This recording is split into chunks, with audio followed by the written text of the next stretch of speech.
रमता राम जपो रे प्राणी, अब तो सुन ले राम कहानी।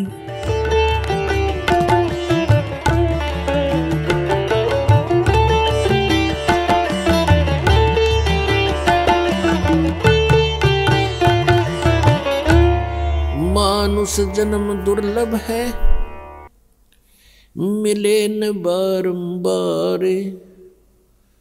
तरवर से पत्ता टूट गिरे, वो बहोर न लगता डार। राम रटत कन्या भली, साकेट बलो न पूते। छेरी के गल में गलथना, जिसमें दूध ना मूते। राम रटत दारी दर भलो, टूटी घर की छान। वो कंचन महल किस काम के, जहाँ भक्ति नहीं भगवान। राम रटत कोड़ी भलो, चू चू पड़े जो चाम। वो सुंदर शरीर किस काम का, जा मुख नाही नाम।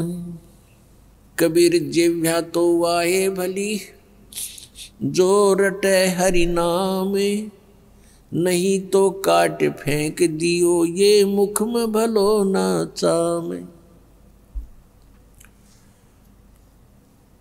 ये मानव शरीर परमात्मा ने हमें कल्याण कराने के लिए दिया है, मोक्ष प्राप्ति के लिए दिया है।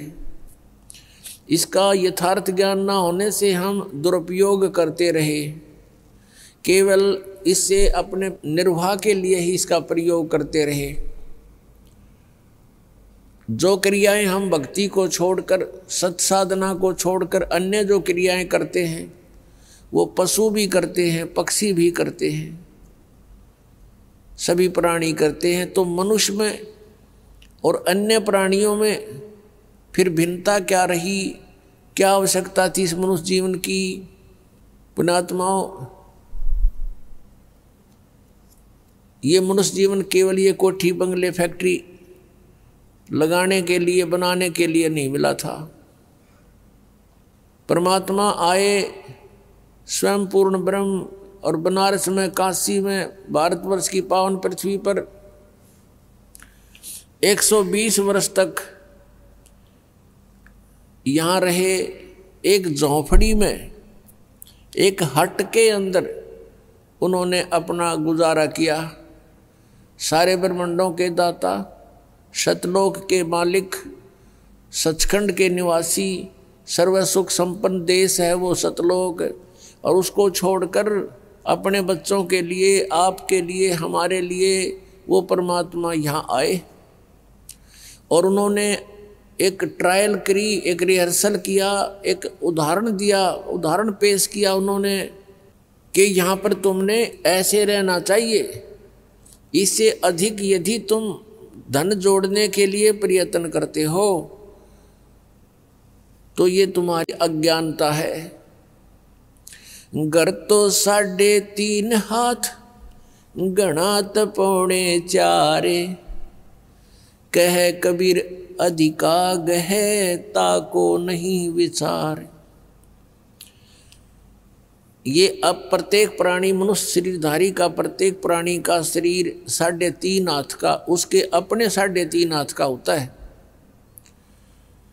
तो परमात्मा कहते हैं यदि आपने एक कोठी बना ली, ऊपर नीचे 3 मंजिल बना दी, और 4-5 कमरे एक मंजिल में हैं, 15-20 कमरे आपके पास हैं, कक्ष हैं, तो उसमें कहाँ सोते हो आप? एक कक्ष में एक चारपाई जो 3x6 की होती है, उसको किसी कोने में डाल ले उस कक्ष के कमरे के, बाकी कोठी व्यर्थ है। तो पुण्यात्माओं, हम जीव हैं, हम देखा देखी करते हैं गलतियां, और वो पीव थे सर्व संपन्न होते हुए भी कभी भी डगमग नहीं हुए, एक झोंपड़ी में आजीवन रहे। वो ये दिखाना चाहते थे यदि तुमने कल्याण कराना है तो यहाँ की सब आवश्यकताओं को मिनिमाइज करो, बहुत कम बनाओ, कम करो, और ये अननेसेसरी जो आपकी रिक्वायरमेंट है, अनावश्यक जो आपकी आवश्यकताएं हैं, ये आपके भक्ति में बाधा है, ये टेंशन पैदा करती हैं और टेंशन से भगवान की भक्ति नहीं बनती। आप ये देख करके कि उसने ऐसी कोठी बनाई मैं भी ऐसी बनाऊं, उसने इतना पैसा कमा लिया मैं भी कमाऊं। आपने परमात्मा पाने के लिए परमात्मा कबीर जी द्वारा दिए गए उदाहरण, उनके द्वारा दिए गए ज्ञान को आधार बना कर कदम रखना पड़ेगा, तब हम सफल हो सकते हैं। नहीं तो ठीक है, जैसा आप भक्ति करोगे वैसा फल आपको मिल ही जाएगा, लेकिन ये फल आपका यहीं बर्बाद हो जाएगा। स्वर्ग में चले जाओगे इस काल के होटल में, वहाँ अपनी पूंजी व्यर्थ करके आपकी आंखें नहीं खुलने देगा, फिर ये इतना सुख दे देगा ऊपर स्वर्ग लोक में। जिस झूठे सुख को आप सुख मानते हो, ये सुख स्वर्ग में सबसे ज़्यादा है। बकवादें करना, सुंदर सुंदर औरतें, शराब पीना, सारी सुविधाएं, काजू किस्मत सेब संतरे, बड़े सलोट मारनी है, वहाँ नरे मिलेंगे, लेकिन वो होटल है, रेस्टोरेंट है, और वहाँ आपकी पूंजी व्यर्थ होती है।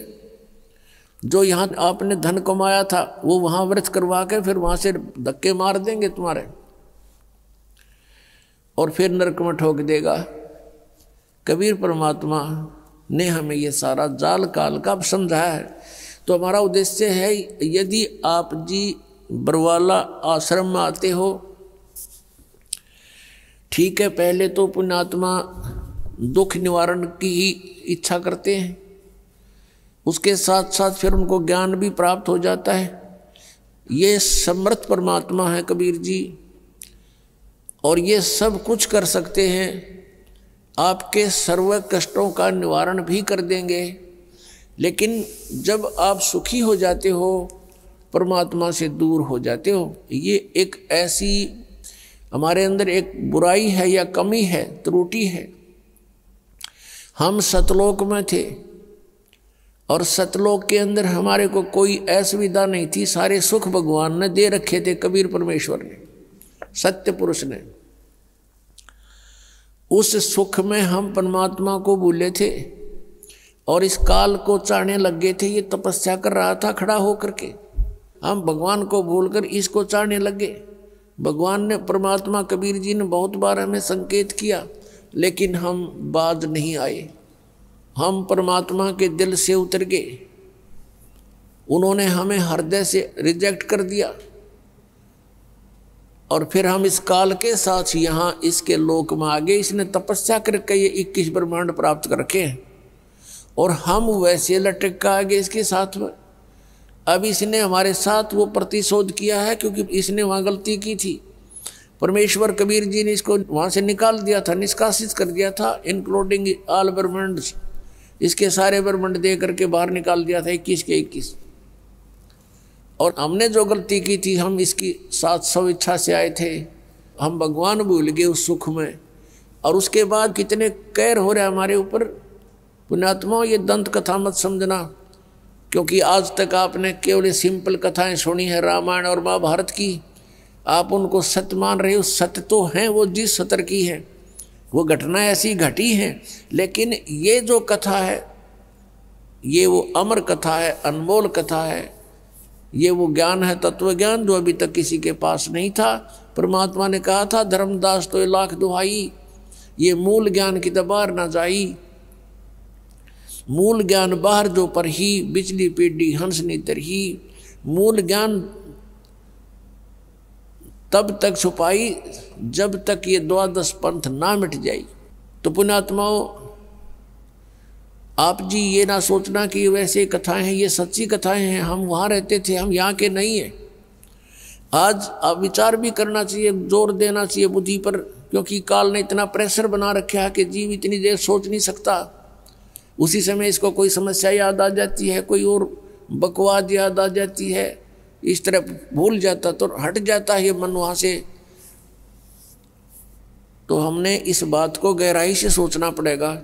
आप सुन रहे थे जगत गुरु तत्वदर्शी संत रामपाल जी महाराज जी के मंगल प्रवचन। अधिक जानकारी के लिए विजिट कीजिए हमारी वेबसाइट www.jagatgururampalji.org। संत रामपाल जी महाराज जी के शुभ आशीर्वाद से पूरे विश्व भर में 500 से भी ज्यादा नाम दीक्षा केंद्र हैं, जिन पर संत रामपाल जी महाराज जी द्वारा ऑनलाइन निशुल्क नाम दीक्षा दी जा रही है। अपने नजदीकी नाम दीक्षा केंद्र का पता करने के लिए संपर्क करें 8222880541।